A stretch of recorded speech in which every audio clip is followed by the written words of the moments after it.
உன்னை எதிர்த்து பேசுனா நீ ரெய்டு விட்டு ஆட்சியை கலைச்சியோட தெரியும் என் தெய்வமே, என் கடவுளே.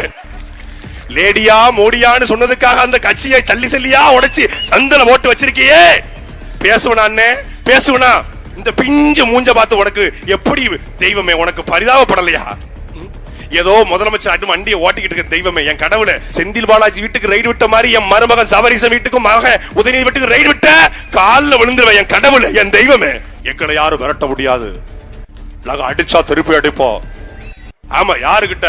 எங்க கிட்டே வா. எப்படி எல்லாம் காலில் விழுந்து கதறா, இறக்கவில்லையா உனக்கு? இதே மாதிரி சம்பவம் தான் வேலுபடி வீட்டில் நடந்துச்சு, இதே மாதிரி சம்பவம் தான் தக்கப்படி வீட்டில் நடந்துச்சு, இதே மாதிரி விஜயபாஸ்கர் நடந்துச்சு. ஆக அங்க அமலாக்கத்துறை வந்தீங்க, ரெய்டு வந்தீங்க, ஏதோ பாதி பார்ட்னர்ஷிப் தானே போனீங்க. ஆனா எங்க வீட்டுல படி எதுக்கு மொத்தமா எடுத்துட்டு போறீங்க? எங்களை பார்த்தா என்ன இழிச்சவா பய மாதிரி இருக்கா? நான் உங்களை பார்த்து எதிர்த்து கேட்கிறேன், வேற மாதிரி ஆயிரும். தீமானுக்காக எங்களுடைய இளைய தளபதி விஜயா பேசியிருக்காரு, எங்களுடைய அரசியலை கூர்மைப்படுத்துகிறாரு. ஓட்டுக்கு பணம் வாங்காதீங்க, ஓட்டுக்கு பணம் வாங்காம சீமானுக்கு ஓட்டு போடுங்க மறைமுகமாக அவரே சொல்லியிருக்காரு. பேச்சை கட்டு ஓட்டு எங்களுக்கு போடுங்க. அங்கேயும் மழை இருக்கு, இங்கேயும் மழை இருக்கு. அந்த பக்கம் கேரளா, இந்த பக்கம் தமிழ்நாடு. அங்க இருக்கிற கேரளாவுக்கு இங்க இருக்கிற மலைகளை உடைக்க முடிகிறது, அங்கே உடைக்க முடியவில்லை. ஏனென்றால் அந்த கேரளாவை மண்ணையும் மக்களையும் நேசிக்கக்கூடிய ஒரு தலைவன் ஆள்றான். இங்க ஆளல அப்படிங்கறத என் ஊர் ஸ்டைல்ல, என் தென்காசி ஸ்டைல்ல, எங்க திருநெல்வேலி ஸ்டைல்ல சொல்லிட்டேன், மக்கள் மொழியில சொல்லிட்டேன், பாமர மொழியில சொல்லிட்டேன். எங்க அண்ணன் கூட இருந்திருந்த அந்த மொழி வந்து சொல்லிட்டேன்.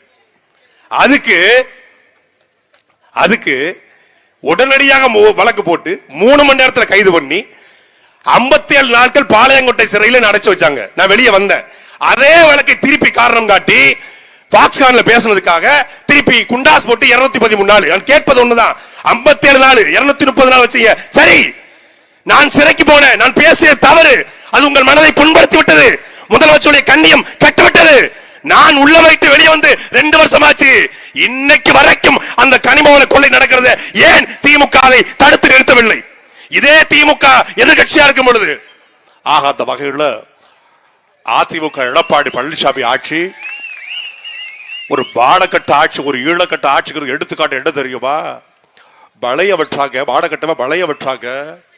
டப்பா ஆட்சி வந்தா, தலைவர்களுடைய ஆட்சி வந்தா, திராவிட ஆட்சி வந்தா, திராவிட மாடல் ஆட்சி வந்தா, நாங்க நம்முடைய மண்ணை மக்களையும் காப்போம், விவசாய நிலங்களை வேறு பயன்பாட்டிற்கு எடுக்க மாட்டோம் அப்படின்னு நாங்க தேர்தல் அறிக்கையில பேசுறாரு. யாரு?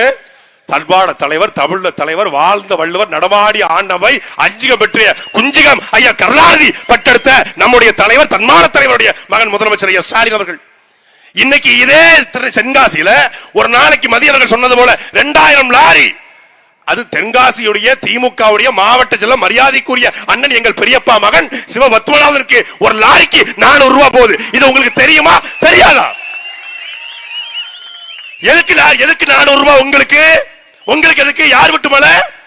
யார் விட்டு மலை? அன்பிற்குரிய மக்களே, தென்காசியில் வாழ்கிற மாண தமிழர்களே, ஒரு நெல்மணியை கூட உனக்கு வரியாக தரமாட்டேன் என்று சொன்ன எங்கள் பாட்டன் புலித்தேவன் மண்ணிலிருந்து கல்ல வெட்டிட்டு போறான்.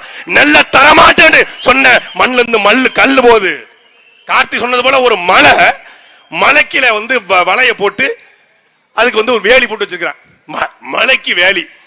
அதுல வந்து சொல்றாரு, 1000 குவாரி இருக்கு, எங்க குவாரிக்கு எதுக்கு உங்க அண்ணன் ஜீமா வரணும்? ஏன் இதான் பட்டுச்சா? எங்க கண்ணில் உன் குவாரி தான் பட்டுச்சு. 1000 குவாரி இருக்கான். அந்த 1000 குவாரியும் சேர்த்து வையுங்கள், பணத்தை சேர்த்து வையுங்கள், ஜேசிபி ஹிட்டாச்சை சேர்த்து வையுங்கள். இன்னைக்கு செங்கோட்டையிலே சீமான் கண்டனம் உரையாட்ட வந்திருக்கிறார். இதே செஞ்சார் கோட்டையிலே முழங்குற போது அந்த ஹிட்டாச்சை கேட்டு, அந்த ஜேசிபியை கேட்டு, நீ சேர்த்து வச்ச பணத்தை கேட்டு நீ வருவ. அண்ணன் அந்த ஹிட்டாச்சை மட்டும் கொடுத்துருங்க, அந்த ஜேசிபி மட்டும் கொடுத்துருங்க, அந்த பணத்தை மட்டும். இன்னைக்கு செந்தில் பாலாஜி வீட்டுக்கு மட்டும் அமலாக்கத்துறை ரேட் வந்துச்சு. எங்க ஆட்சிக்கு வந்து அமலாக்கத்துறை வராது, நாங்களே வருவோம், வீடு தேடி வருவோம். நிதி தேவைப்படுது இல்ல, சேர்த்து வைங்க. மலையை உடைக்கிறீங்களா சேர்த்து வைங்க, மண்ணை அள்ளி வைக்கிறீங்களா சேர்த்து வைங்க, நிறைய சேர்த்து வைங்க. அதிகபட்சம் இன்னும் 2 ஆண்டுகள் தான் தமிழ்நாட்டில் மிகப்பெரிய ஆட்சி மாடத்துக்கு தயாராயிடுச்சு. மிகப்பெரிய ஆட்சி மாடத்துக்கு எங்களுக்காக, என்ன சீமானுக்காக நான் பேசிக்கிட்டு இருந்தேன், என் தம்பி கார்த்தி பேசிக்கிட்டு இருந்தான், என் சகோதரன் மதி பேசிக்கிட்டு இருந்தான். இப்பொழுது என்ன சீமானுக்காக எங்களுடைய இளைய தளபதி விஜயா பேசியிருக்காரு, எங்களுடைய அரசியலை கூர்மைப்படுத்துகிறாரு. ஓட்டுக்கு பணம் வாங்காதீங்க. ஓட்டுக்கு பணம் வாங்காம சீமானுக்கு ஓட்டு போடுங்கன்னு மறைமுகமாக அவரே சொல்லியிருக்காரு. பேச்சை கேட்டு ஓட்டை எங்களுக்கு போடுங்க.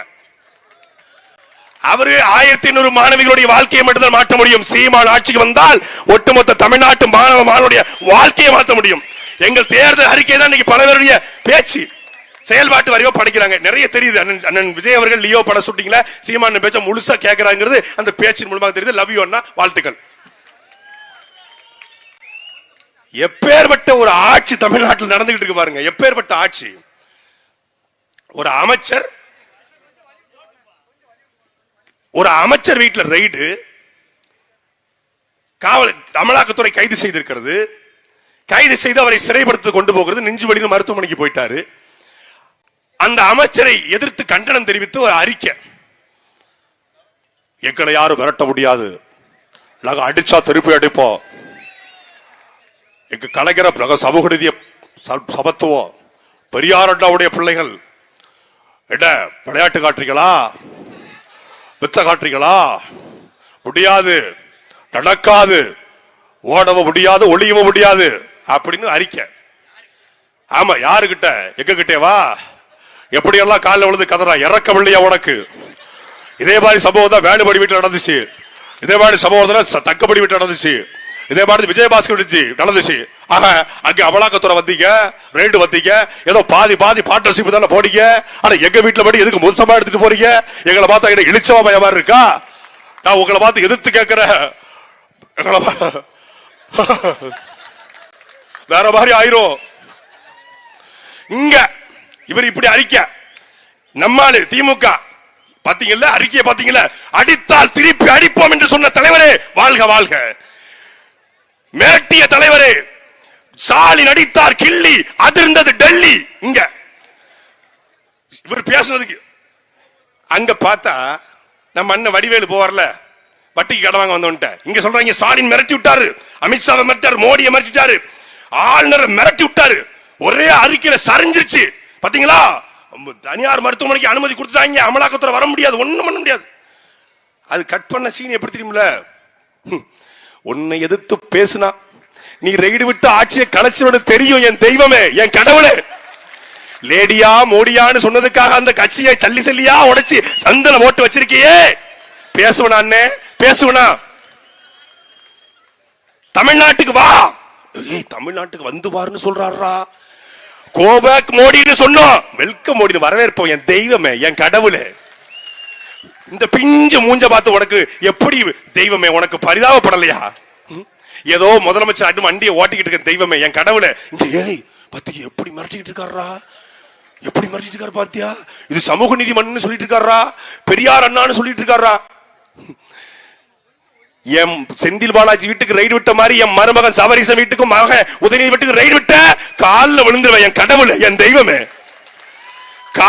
கால வாரி விட்டாவது ஆட்சியை கவுத்துறோம்னு சொல்லிட்டு இருக்காரா. இங்க இதுதான் திராவிட மாடல். இவர் மிரட்டிட்டாரா? இவர் திருப்பி என்னைக்கு நீங்க திருப்பி அடிச்சீங்க? கருப்பு கொடைக்கு பயந்து வெள்ளை கொடைக்கு பிடிச்ச நீங்கள் என்றைக்கு திருப்பி அடித்தீர்கள்?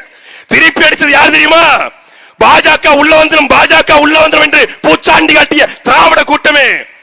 தமிழ்நாட்டில் பாஜகவை திருப்பி அடித்த ஒரே தலைவன், செங்கோட்டைக்கு ரத யாத்திரை வந்த பொழுது செங்கோட்டையிலே மறித்த ஒரே தலைவன் எங்க அண்ணன் சீமான் மட்டும்தான்டா. நீங்க வாய்ச்சவடால் கட்டுரை போடுவீங்க, முறை சொல்லில இல்ல 4 யூடியூப் சேனல் வச்சுட்டு பிச்சை எடுப்பிய. வேற என்ன செய்விய? களத்திற்கு வரக்கூடாது என்று 144 தடை உத்தரவு இருந்த பொழுது ஆலங்குளத்திலிருந்து ஆம்புலன்ஸ்ல கடத்திட்டு வந்து எங்க அண்ணன் செந்தில் சிவகுமார் இங்க நிப்பாட்டால அங்கிருந்து புல்லட்ல ஏறி வந்தான். ஏன்? அவன் உலகத்திற்கே தண்ணி காட்டிய பிரபாகருடைய மகன். நீ எத்தனை தரம் 144 147 148 149 தடவை போட்டாலும் அங்க அண்ணன் சீமான் நிப்பா. அப்படி கொண்டு வந்து சேப்பா எங்க அண்ணன் சிவகுமார் நிப்பா. நீ ரத யாத்திரை அடுத்த முறை வரவே இல்லையா? தலதறிக்க ஓடலாங்க, வேட்டியை கழட்டி போட்டு காய் வெட்டியை கழட்டி போட. ஐயோ, முதலமைச்சர் சென்னையில் இருக்காரு நினைச்சோம், இங்க உண்மையிலே ஒரு முதலமைச்சர் இருக்காருன்னு சொல்லி அடிச்சு ஓடினாங்க. அது மாதிரி இந்த மண் என்பது வெள்ளைக்காரனை எதிர்த்து போராடிய மண். வெள்ளைக்காரன் 350 வருஷம் ஆண்டான். அவன் நம்முடைய நகைகளை கொள்ளையடித்தான், சிலைகளை கொள்ளையடித்தான், ஆபரணங்களை கொள்ளையடித்தான், நம் வரலாறை மறைத்தான். ஆனா 350 வருஷம் ஆண்ட வெள்ளக்காரன் ஒரு மலையை கூட உடைக்கல. ஆனால் 350 வருஷம் ஆண்ட வெள்ளக்காரன் உடைக்காத மலையை இந்த திராவிட கொள்ளைக்கார பிசாசுகள் 50 ஆண்டுகளில் உடைச்சு கொண்டு போய்கிட்டு இருக்கான். அன்பிற்குரிய மக்களே, மான தமிழர்களே, நான் புலித்தேவனுடைய பரம்பரையில் வந்தவன். நான் மீச எப்படி, நாங்க மரவரு, நாங்க நாடாரு, நாங்க கோனாரு, நாங்க செட்டியாரு, நாங்க ஆசாரி, நாங்க பிள்ளைமாரு, நாங்க ராவுத்தரு சொன்னா போதாது. எவன் உன் மண்ணையும் மக்களையும் என் மலையும் திருடானோ அவனை எதிர்த்து புலித்தவன் போல நின்னாத்தா நீ புலித்தவன் வாரிசு. நீ மரவராக பிறந்தால் புலித்தவன் வாரிசு அல்ல. மலையை உடைக்கிறத காப்பாத்த வந்திருக்கான் பாரு, அந்த சீமான் தான் புலித்தவனுடைய நேரடி உண்மையான வாரிசு. புலித்தவனுடைய வாரிசுகள் ஒன்று சேர்வோம். நம் பாட்டன் வெள்ளைக்காரனை விரட்டியது போல இந்த கொள்ளைக்கார திமுகவையும் திராவிடத்தையும் விரட்டுவோம். நன்றி, வணக்கம். நாம் தமிழர்.